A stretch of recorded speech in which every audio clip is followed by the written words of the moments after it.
Good morning, children. Today we again begin with The Tempest, and today we will be reading about and knowing the different characters of The Tempest. First of all, we have Prospero as the main character. He was the Duke of Milan, who was known for his goodness and knowledge of the liberal arts. He had a drawback, children. He neglected his duty of governing his state and held himself aloof from the world, leading a life of meditation and study. He was engrossed in books, and that too the magical books. That's why he gave his younger brother Antonio to look after his dukedom.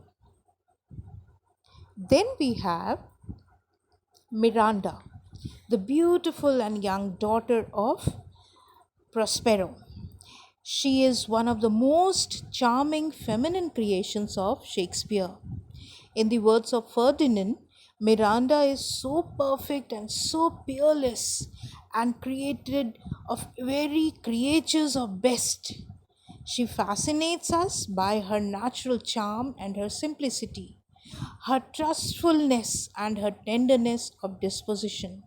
So she is very beautiful, very sympathetic, the feeling of tenderness. She is very innocent and she is of cheerful temperament. She brings all the love and romance in Tempest.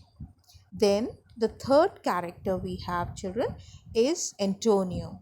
Antonio is, as I have told, he is the younger brother of Prospero, and he is the one who he has Prospero, he having been entrusted with the work of administering the country, he employs all kinds of unfair means for the attainment of his objectives of becoming the duke.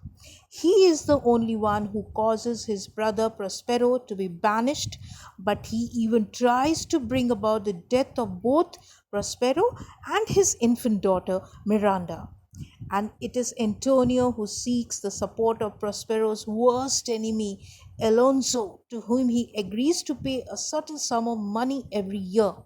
So now we come to Alonso, children. Alonso is the king of Naples, and he is the another wicked character, children, and he is the villain in the play. He is not completely a wicked man as Antonio and Sebastian are, children. So Alonso, he his relations with Prospero were strained when the latter was the Duke of Milan. Antonio's plan to usurp his brother's dukedom had a chance to succeed. Alonso gave his support to Antonio in this regard, and if the plan succeeded, Alonso would be entitled to pay an annual tribute from Antonio. Now, Alonso was also the father of Ferdinand, and he loved Ferdinand very much. Then we have the next character, we have Ferdinand. Ferdinand is the son of Alonso and is in love with Miranda. He he is very courageous, and he loves his father Alonso. He loves Miranda deeply. He falls in love with her at first sight, children, when he reached that island, that abandoned island. Then we have the next character, Caliban. Now, Caliban is shown as a supernatural character here in this Tempest. Caliban is the son of a witch, Sycorax. In his outward appearance, he has some resemblance to a fish, and he is half monster and half human. He is very wicked. He is cowardice too. He is coward. His shrewdness and common sense he has, children. He is a rude and he is observant too.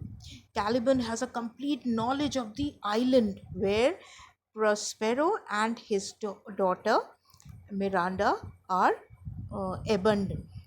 Now, then we have the next one is your Ariel. Ariel, as you can see, children, he was a spirit. He was a spirit of air, is light-hearted and cheerful. Though a spirit of air, he is equally at home on earth, on sea, and in fire. He can fly, swim, and penetrate the earth. He can work both by day and by night. Unlike most spirits, he feels sympathetic towards human beings in their misery. Then, after seeing Alonso and others in great distress, he reports their condition to Prospero. And Prospero is using Ariel to cause artificial storm in the sea. And he and Ariel has his sense of duty. He loves freedom too. Then he loves Prospero very much. He does whatever Prospero tells him to do. Now, today we'll go for knowing about all these characters, children. Then, in the next lesson, children, we'll be knowing about some more characters, and finally, we'll begin with the play, that is Act 1 and Scene 1. Thank you and have a nice day.